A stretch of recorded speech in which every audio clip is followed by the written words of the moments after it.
Deux commissaires européens à Kinshasa pour le Forum économique et discuté d'un partenariat sur la chaîne de valeur des mines critiques entre l'Union européenne et la République démocratique du Congo. Détail des travaux à suivre dans ce journal. Madame, Messieurs, bonjour, bon réveil et bienvenue au journal du matin qui débute par l'actualité.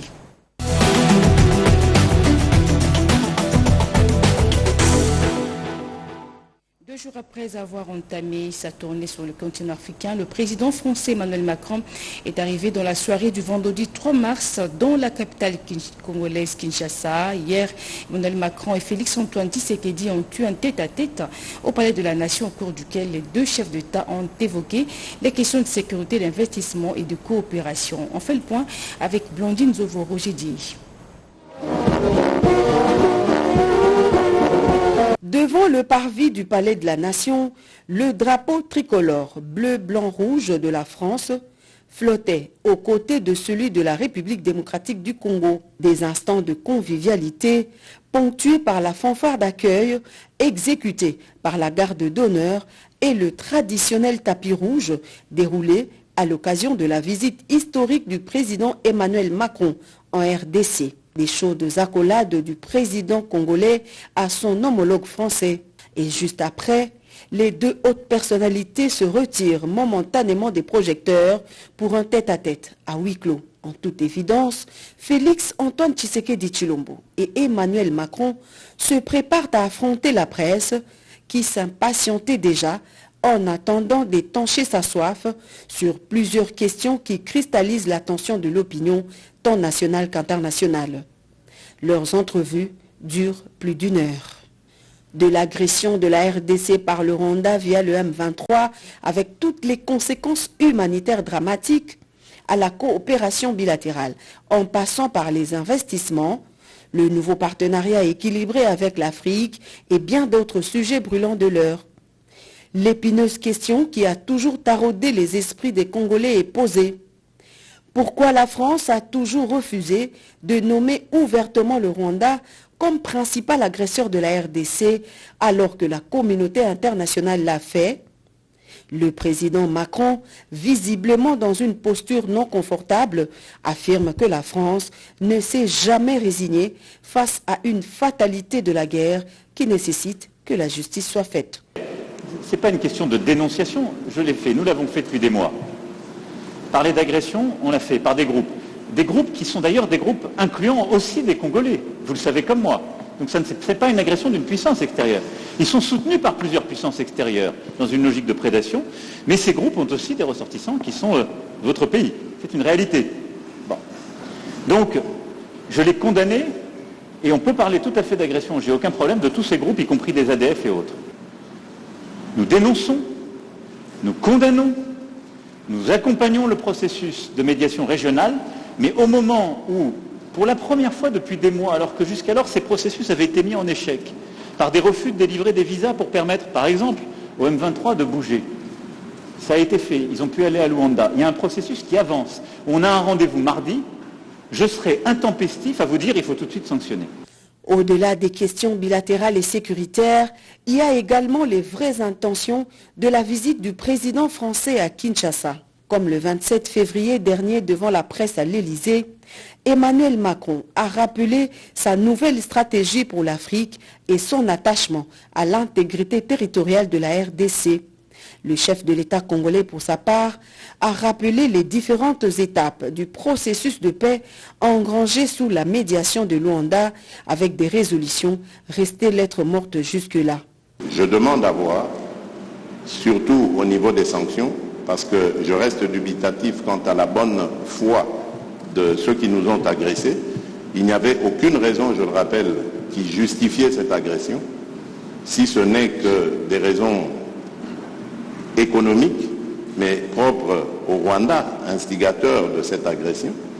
Maintenant, la question est de savoir est-ce que le Rwanda peut se passer de ce pillage systématique de la République démocratique du Congo qui date maintenant d'une 20aine d'années. Et si c'est le cas, ça se vérifiera à travers ce processus. Et si ce n'est pas le cas, c'est là que je vérifierai les propos et les engagements du président Macron par rapport aux sanctions à prendre contre le Rwanda, et ça il faut le préciser. Pour Emmanuel Macron, la France revient en force en RDC avec une nouvelle dimension de partenariat qui n'a rien à envier de l'ancienne France-Afrique. Au chapitre processus électoral, le président Félix-Antoine Tshisekedi Tshilombo a dit son intention de voir les opérations d'enregistrement des électeurs couvrir toute l'étendue du pays, d'où la nécessité pour la communauté internationale d'œuvrer en faveur d'un retour définitif de la paix à l'Est afin de permettre à la Commission électorale nationale indépendante de déployer également ses kits dans les parties concernées par la barbarie du M23 sous couvert du Rwanda. En ce moment, je vous le rappelle, nous sommes déjà en phase du processus électoral. Les électeurs sont en train d'être enrôlés. C'est déjà fait dans la partie ouest du pays. Actuellement, nous sommes dans la partie centre et la partie est. Le seul problème reste au niveau des zones de troubles où nous avons besoin que l'ordre revienne ainsi que la stabilité afin de pouvoir continuer avec le processus électoral. Côté humanitaire, le président Emmanuel Macron rassure que la France sera au premier loge des États qui vont répondre à l'urgence humanitaire lancée par les Nations Unies en faveur de plus de 500 000 déplacés de l'Est de la RDC avec une enveloppe de 34 millions d'euros. D'autres partenariats sont prévus, notamment dans le domaine sécuritaire, militaire, économique, culturel, mais aussi celui de la recherche scientifique et technologique. Également dans l'actualité, ces échanges entre les partenaires français et ceux de la République démocratique du Congo au menu des questions liées à la coopération entre les deux peuples. Nous avons parlé de trois sujets principaux. Tout d'abord, nous avons exprimé tout notre soutien pour ce qui se passe aujourd'hui à l'est du pays. Il y a un processus de paix qui doit être engagé. Il doit être maintenant respecté par l'ensemble des parties. Dès mardi prochain, cessez-le-feu doit avoir lieu. On va le suivre maintenant avec beaucoup d'attention. Nous accompagnons évidemment l'ensemble des parties prenantes dans ce processus de paix et nous condamnons évidemment vigoureusement toute intrusion sur le territoire. Le deuxième point concerne la coopération, les coopérations que nous avons engagées. D'une part dans le cadre de Global Gateway dont s'occupe ma collègue, très large partenariat, très nourri dans différents domaines qui sont essentiels et qui correspondent bien à l'axe politique porté par le président de la République. C'est vraiment notre engagement. C'est comme cela qu'on conçoit les partenariats. C'est des partenariats que le président de la République qualifie de gagnant-gagnant. Pour nous, c'est faire en sorte qu'effectivement nous ayons une vision assez claire des besoins qui peuvent être les nôtres, mais que ça bénéficie évidemment en création de valeur, en infrastructure, en énergie, en développement d'usines dans la République démocratique du Congo. Il s'est tenu à Kinshasa hier un forum économique autour du thème opportunité d'un partenaire stratégique RDC-France-Union européenne. Ces travaux qui s'inscrivent dans le cadre de la visite d'État du président français à Kinshasa auprès de son homologue congolais a pour objectif de valoriser les opportunités d'investissement des opérateurs français et européens en RDC et aussi proposer des solutions idoines pour un partenariat productif ouvert par le Premier ministre Jean-Michel Sama-Lukonde. Félix-Antoine Tshisekedi et son homologue français ont assisté à la cérémonie de clôture. Pierre Kibamboso, Missa Koko Moucho pour le reportage. Forum économique de Kinshasa, c'est l'un des temps forts du séjour du président de la République française Emmanuel Macron dans la capitale. Ce forum s'est avéré porteur des opportunités d'un partenariat stratégique entre la RDC, la France et l'Union européenne. 3 secteurs importants ont été retenus pour les débats dans 3 grandes tables rondes, à savoir métaux stratégiques et de transition énergétique, le numérique, les infrastructures et villes durables. Après le palais de la Nation, le président de la République Félix-Antoine Tshisekedi Tshilombo et son hôte, le président Emmanuel Macron, se sont retrouvés au Salon Congo de Pullman où ils ont participé à la clôture du Forum économique de Kinshasa. Dans la salle, le président de l'Assemblée nationale, le Premier ministre, ainsi que des hauts fonctionnaires de l'Union européenne, des ministres français et congolais et une 50aine de patrons d'entreprises de la France, ainsi que des investisseurs de la RDC, ont accueilli les 2 chefs d'État. Ils venaient tous de prendre part aux travaux des différentes tables rondes du Forum économique de Kinshasa.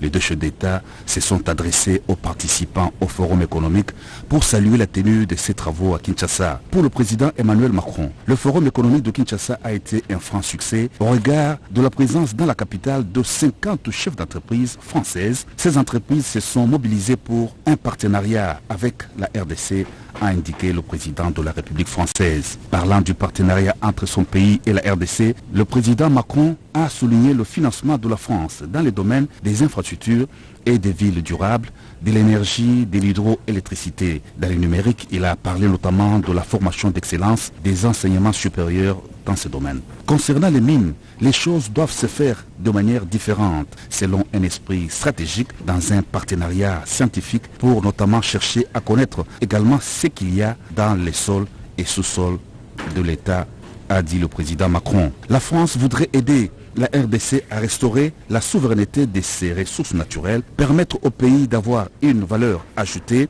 mettre un terme à la corruption, la prédation, assurer la traçabilité et lutter contre toute forme de contrebande, a indiqué le président de la République française. Le président de la République, Félix Antoine Tshisekedi Tshilombo, s'est réjoui du partenariat historique entre la RDC et la France dans divers secteurs économiques, sécuritaires, humanitaires, culturels et sanitaires. Il a relevé des défis auxquels fait face la RDC avec l'agression du pays par le Rwanda sous couvert du M23, défis également climatique avec la préservation des écosystèmes. Ce forum est une initiative à saluer, a dit le président de la République. Il intervient dans cette période où la RDC s'engage dans d'importantes réformes dans divers domaines, notamment l'éducation, l'amélioration du climat des affaires et dans les domaines du numérique. Pour le chef de l'État, la RDC présente d'énormes opportunités d'investissement. Premier producteur du cobalt, la RDC possède également dans son sous-sol d'autres minéraux, cuivre, manganèse, lithium notamment. Des domaines dans lesquels la RDC entend engager un partenariat gagnant-gagnant. Le pays compte promouvoir la transformation locale de ses ressources naturelles, a souligné le président Félix Antoine Tshisekedi Tshilombo. Auparavant, les deux chefs d'État ont été conviés à la restitution des travaux des différentes tables rondes du Forum économique de Kinshasa. Juste après, Emmanuel Macron s'est rendu à l'Institut national de recherche biomimétique, fruit de la coopération franco-zaïroise. Le président français entend redynamiser cette coopération dans le domaine de la recherche. La cérémonie s'est clôturée par la signature d'une convention dénommée PRISM, une plateforme pour la recherche internationale en santé mondiale, un programme initié par le président français en 2021. Reportage. En posant ses pieds sur le sol de l'Institut national de recherche biomédicale INRB, le président français vient exalter les prouesses congolaises réalisées dans la recherche scientifique. Accueilli et guidé par le professeur Jean-Jacques Mouyembe, directeur général de l'INRB, Emmanuel Macron a été invité avant tout à contempler une photo chargée d'histoire de son prédécesseur, François Mitterrand, qui en 1984 inaugurait les locaux de cet institut, fruit de la coopération franco-congolaise. Après une brève visite de quelques installations de ces centres, direction l'amphithéâtre pour la signature de la convention PRISM, une plateforme pour la recherche internationale en santé mondiale. Dans un auditoire constitué de plusieurs personnalités du monde scientifique et médical et de quelques membres du gouvernement, la cérémonie a débuté par des discours. Le ministre congolais de la Santé publique, Hygiène et Prévention s'est réjoui du renforcement de la coopération entre la France et la République démocratique du Congo dans le domaine de la santé. La recherche scientifique d'aujourd'hui pour l'Afrique de demain, c'est ce sujet qui a été exposé de manière magistrale par le professeur Jean-Jacques Mouyembe Tanfoum. Le virologue a brossé l'histoire de l'INRB et a expliqué les succès de cet institut. Le développement de l'INRB s'explique par ses infrastructures de recherche et de formation de haut niveau.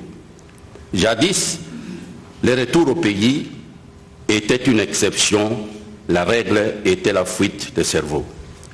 Les chercheurs congolais étaient comparables à l'albatros de Baudelaire, ce roi d'azur qui, une fois écroulé sur le pont d'un navire, devient la risée de matelot. Ému, le président français, saluant la recherche scientifique congolaise, a par ailleurs plaidé pour le développement de capacités de production de vaccins sur le territoire africain. Aujourd'hui, nous passons une étape supérieure, c'est en effet une nouvelle page qui s'ouvre, avec la plateforme de recherche internationale en santé mondiale. Et donc une coopération internationale du meilleur niveau, qui vient compléter les liens que vous avez avec la Belgique, le Japon et plusieurs autres pays, est pertinente et vient renforcer le caractère international d'un laboratoire comme le vôtre. La première, c'est de continuer de renforcer le système de santé primaire de la RDC. Parce que faire tout ce qu'on fait avec vous aujourd'hui n'a de sens que si, le jour où une épidémie, tel virus est identifié, on a les meilleures capacités à organiser une campagne de vaccination quand vous aurez contribué à trouver un vaccin et à déployer les réponses. Deuxième chose, c'est évidemment de développer les capacités de production des traitements, des éléments de diagnostic, des dispositifs médicaux et des vaccins sur le territoire africain. Après les verbes, le geste. La partie congolaise et la partie française ont signé la convention PRISM, cette plateforme pour la recherche internationale en santé mondiale, en présence des représentants des institutions françaises partenaires. C'est donc reparti pour une coopération renforcée dans les secteurs de la santé entre la France et la République démocratique du Congo. La traditionnelle réunion du Conseil des ministres a eu lieu ce vendredi. Au cours de ces travaux, plusieurs questions d'intérêt national ont été à l'ordre du jour. Le point complet nous est fait ici par le ministre de la Communication et Médias, Patrick Muyaya-Kanteboué, porte-parole du gouvernement. Rendu de la 89e réunion du Conseil des ministres. Le président de la République, chef de l'État, Félix Antoine Tshisekedi Tshilombo, a présidé ce vendredi 3 mars 2023 par visioconférence la 89e réunion du Conseil des ministres. 5 points étaient inscrits à l'ordre du jour, à savoir 1. Communication du président de la République, chef de l'État. 2. Point d'information. 3. Approbation d'un relevé des décisions du Conseil des ministres. 4. Examen et adoption des dossiers. 5. Examen et adoption de textes. La communication du président de la République a porté sur 4 points principaux, à savoir 1. De la participation au segment de haut niveau de la 52e session du Conseil des droits de l'homme de l'Organisation des Nations Unies. Après Bujumbura et Addis Abeba, le président de la République a une nouvelle fois porté la voix de la République démocratique du Congo le 27 février dernier à l'Office des Nations Unies à Genève pour le compte du segment de haut niveau de la 52e session du Conseil des droits de l'homme des Nations Unies. Il a entretenu durant ses assises le Conseil des droits de l'homme ainsi que les États membres des Nations Unies sur la situation des droits de l'homme en République démocratique du Congo, les avancées y enregistrées depuis son investiture, les réformes structurelles, mais aussi et surtout la situation humanitaire alarmante qui prévaut actuellement à l'est du pays et les violations des droits de l'homme y répertoriées consécutivement à l'agression de notre territoire national par le Rwanda sous les couverts du groupe terroriste d'UDM 23. Mines, numérique, infrastructure, des secteurs mis en première ligne au cours d'un forum ouvert par le Premier ministre Jean-Michel Sama-Lukonde. Détails et explications, Pati Tondouan. Le Premier ministre appelle à des échanges transparents et équitables entre la République démocratique du Congo, la France et l'Union européenne. Ce forum, en marge de la visite du président français, vise à renforcer les liens de coopération dans les domaines des mines, du numérique et des infrastructures. À écouter Jean-Michel Sama-Lukonde Kyenge qui préconise la réqualification de ces partenariats. En ce qui concerne les métaux stratégiques et la transition énergétique, il me faudrait sans doute rappeler l'urgence climatique à laquelle l'humanité fait face aujourd'hui nécessite une transition énergétique. Et celle-ci, cette transition énergétique, impacte nos modes de production et de consommation. À cet effet, ces ingrédients, ces éléments, le cobalt, le cuivre et le lithium, notamment, font partie des métaux nécessaires à la production des véhicules électriques de demain, des batteries et de nombreux autres piliers clés de la transition énergétique qui, comme vous le savez, notre pays est doté de tous ces métaux critiques. Selon les chefs du gouvernement congolais, ces assises constituent une véritable opportunité pour bâtir un partenariat gagnant-gagnant en ces moments où la RDC offre à l'humanité des ingrédients voulus. Quant à la transformation énergétique, reste au grand décideur à ces travaux d'accompagner la République démocratique du Congo dans la révalorisation de ses ressources pour le bien-être de l'humanité entière.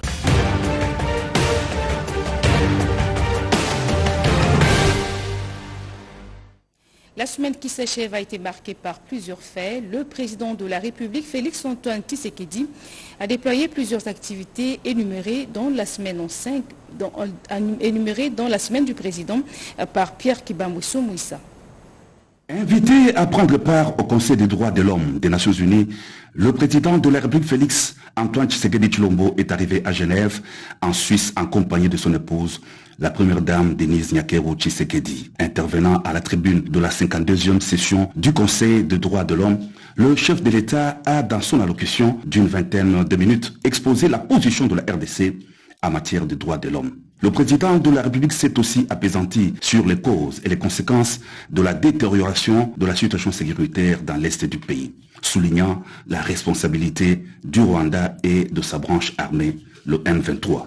Le chef de l'État a fait remarquer que l'on ne peut prétendre défendre l'exercice des droits de l'homme et des libertés fondamentales de la RDC en laissant progresser l'agression du pays par le Rwanda et les massacres des populations congolaises par des groupes armés terroristes. Le moment est venu pour la communauté internationale, l'ONU en particulier, de sanctionner sévèrement les auteurs des crimes et des violations des droits internationaux à la RDC, de les contraindre davantage à exécuter le plan de paix issu des processus de Nairobi et de Luanda, un plan avalisé aussi bien par l'Union africaine que par le Conseil de sécurité de l'ONU, a renchéri le président de la République. Le chef de l'État Félix Antoine Tshisekedi Tshilombo n'a pas quitté Genève sans avoir eu une rencontre avec les compatriotes de la diaspora congolaise de la Suisse.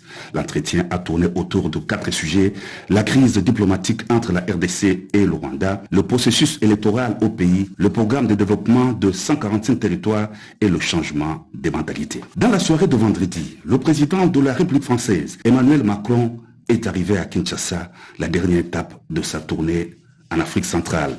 Des questions relatives à la situation de sécurité dans la partie est de la RDC, à l'investissement et aux accords de coopération étaient au cœur du programme très chargé du président de la France à Kinshasa en RDC. Le président Emmanuel Macron a été accueilli au Palais de la Nation par son homologue de la RDC Félix Tshisekedi pour un tête-à-tête d'1 heure. Les deux chefs d'État se sont ensuite prêtés au jeu de questions-réponses au cours d'une conférence de presse conjointe qu'ils ont animée à l'issue de leur rencontre.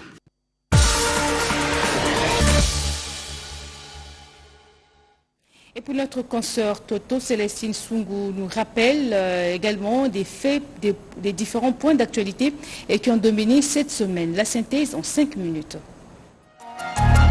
7 jours d'actualité consommés sur nos antennes, voici la synthèse. 15 directeurs provinciaux venus participer à une formation sur la redevance audiovisuelle organisée par la Radio-Télévision nationale congolaise en partenariat avec IFES. Ce, en vue de renforcer leurs capacités en cette matière.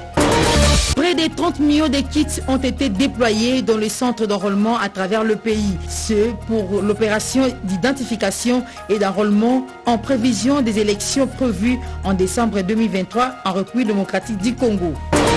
Mise en circulation effective de BIS Transacademia prévue le lundi 6 mars prochain à Kinshasa. Ce sujet a fait l'objet de la rencontre entre le coordonnateur des étudiants et le directeur général des Transacademia. Le staff de cet établissement de transport des étudiants a présenté le plan d'accès et le schéma des souscriptions au regroupement des étudiants congolais. Dans le tout prochain jour, l'entreprise libanaise NAFCO spécialisée dans la fabrication des véhicules anti-incendie tient à s'installer en RDC. Le vice-premier ministre, ministre de l'Intérieur et Sécurité, Daniel Asselo, s'est rendu sur place à Dubaï pour une mission officielle en vue de s'enquérir de l'évolution des travaux abattus par la production de ces engins de protection civile. Le BIT Ngobila, une des portes d'entrée des sorties de la RDC, a servi de cadre au lancement de l'interconnexion du système douanier automatisé au système national d'émission des certificats d'assurance. C'est pour désormais capter la prime d'assurance à partir de la RDC qui reste une manne pour les trésors publics. À Libreville, un sommet de 2 jours a été organisé à l'initiative du Gabon et de la France pour promouvoir la coopération scientifique entre 3 grands bassins forestiers du monde. La République démocratique du Congo occupe une place importante pour sa contribution à l'équilibre climatique mondial et par son écosystème. Le Premier ministre Sama Lukonde Kyenge a représenté le chef de l'État à ses assises. L'avenue du tourisme communément appelée Nzela Yamai se trouve dans un état de délabrement très avancé qui cause des embouteillages monstres et de l'insécurité grave. La population lance un cri d'alarme auprès des autorités compétentes pour une réhabilitation urgente. L'ONU Femmes RDC, en partenariat avec l'unité de coordination du projet d'appui au développement en campagne de dissémination digitale des textes de loi en faveur des femmes entrepreneurs en République démocratique du Congo. Le lancement de cette activité a eu lieu à Kinshasa. La France a fourni plus de 200 ponts préfabriqués à la République démocratique du Congo. Ce projet de 3 ans est évalué à un coût global de près de 85 millions d'euros. Précision donnée au cours d'une conférence animée par le DG de l'Office de route et de la firme française Matière ici à Kinshasa. 26 provinces de la République démocratique du Congo sont concernées. Prévenir, lutter contre la corruption et les antivaleurs. Au cœur de la clôture session de formation sur le contenu des hyperguides des cahiers spécial du chef de l'État.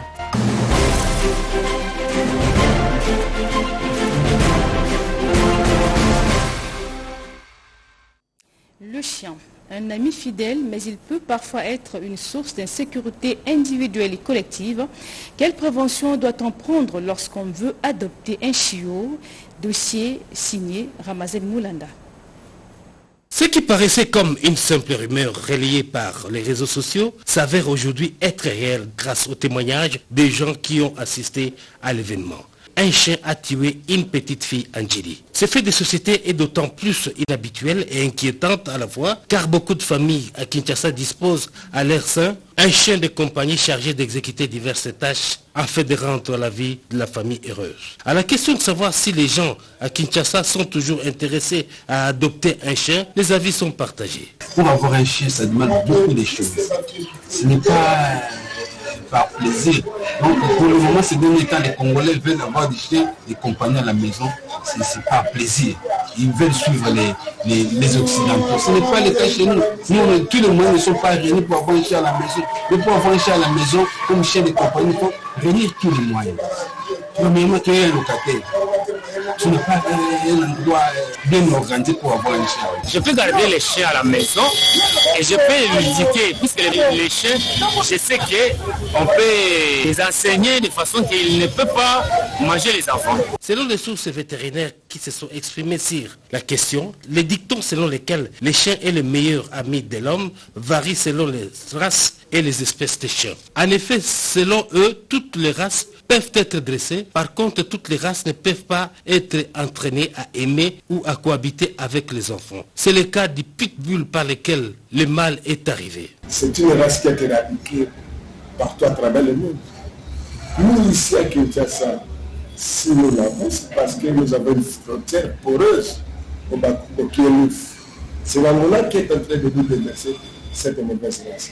D'où il faut appliquer la législation à la matière. Il faut carrément l'éliminer.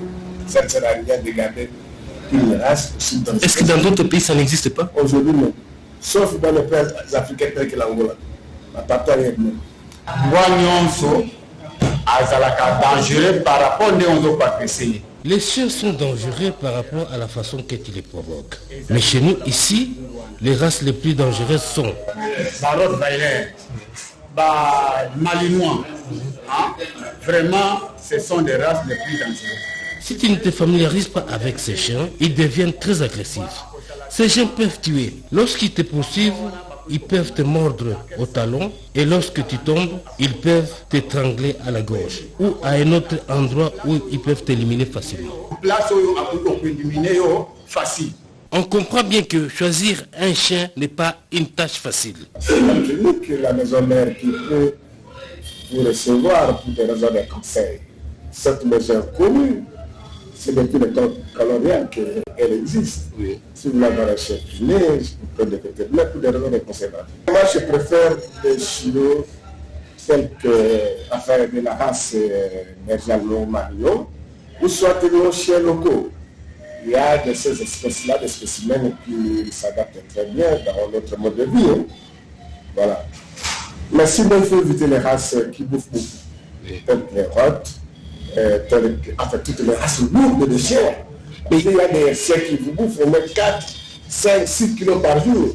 Mais avec notre mode de vie, avec notre précarité sociale, c'est difficile de commettre un humain.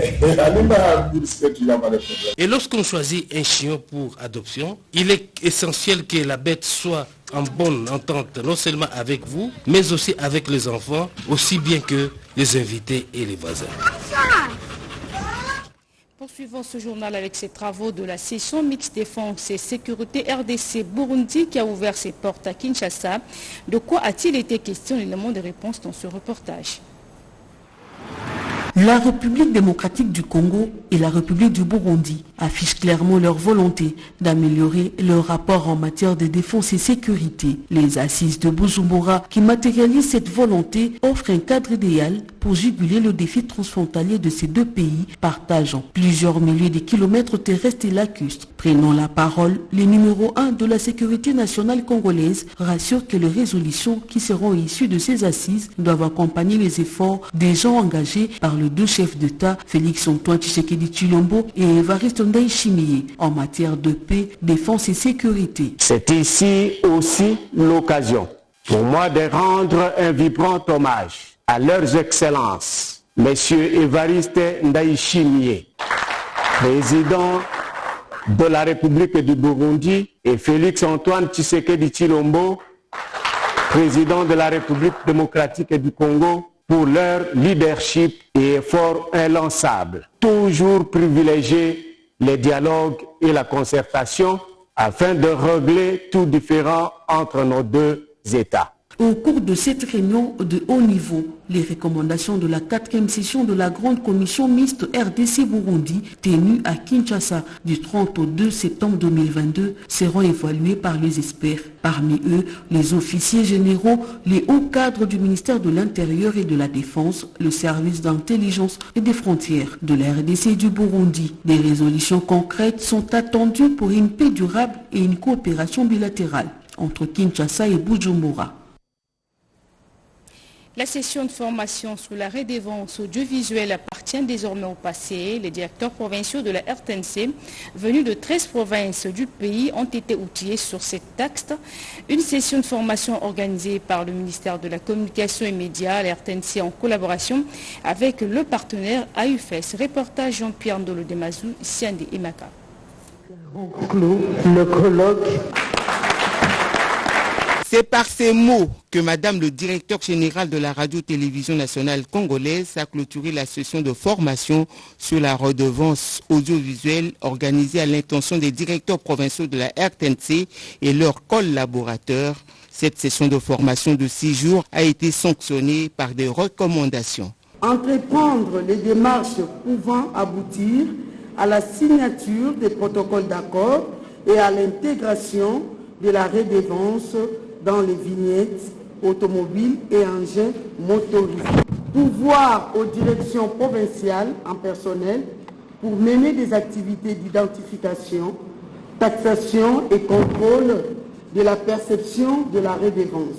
Doter les services de la redevance du matériel informatique capable de mettre la RTNC à la hauteur de sa tâche.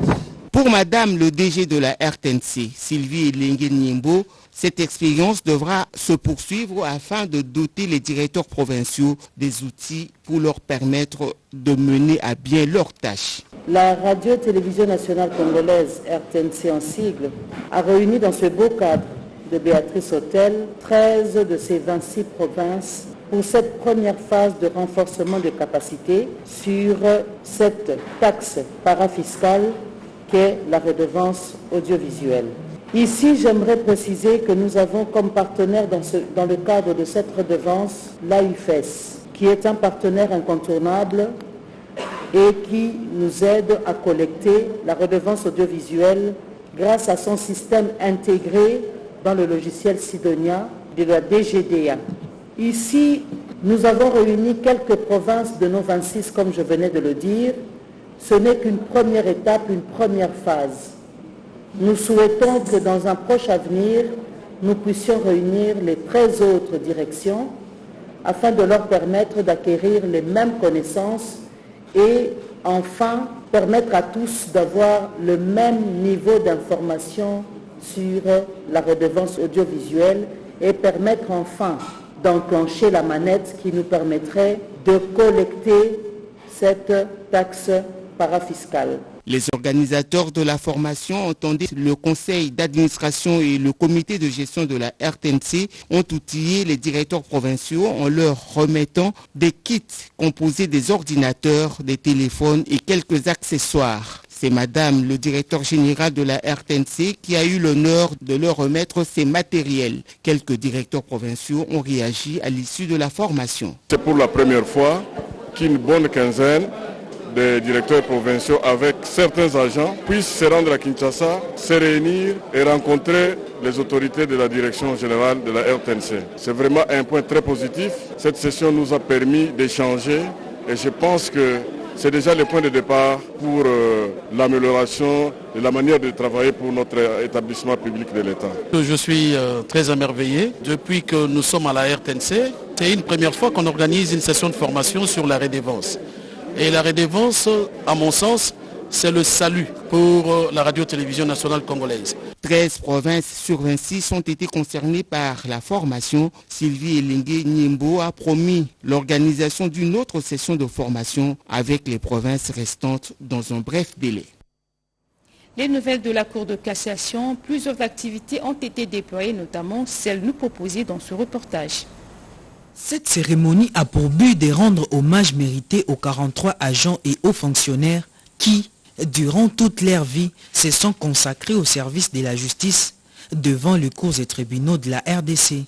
Au nom du premier président de la Cour de cassation, le président Kazadi Walumboule a félicité ces retraités pour les loyaux services rendus à la nation et a encouragé les actifs à suivre les pas de leurs aînés.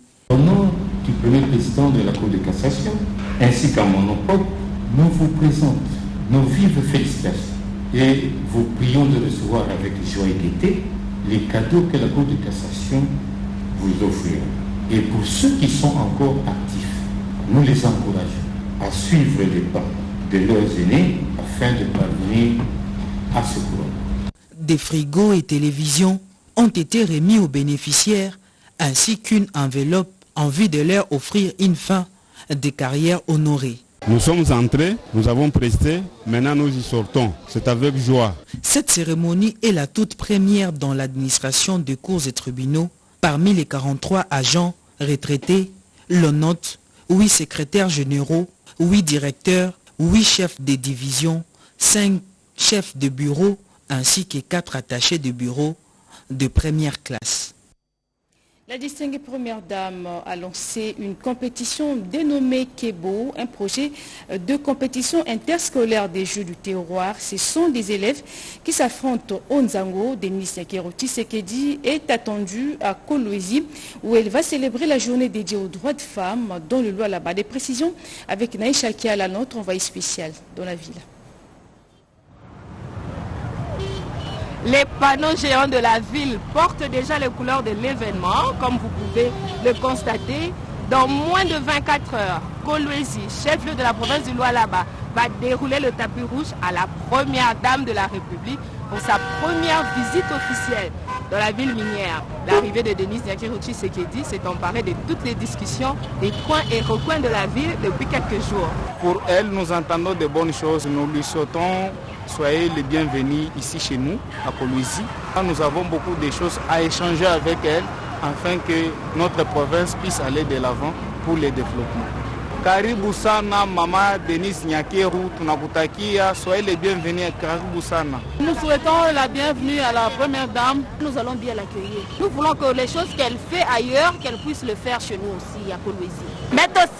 Nous sommes contents de la voir pour la première fois ici à Kolwezi. Bienvenue maman. Maman karibia sana tukona kuchunga na roho yote mzima tukupokelea mkolwezi. Et cette première visite de la First Lady dans la capitale mondiale du cuivre et du cobalt s'inscrit dans le cadre de la célébration de la Journée internationale des droits des femmes, ce 8 mars.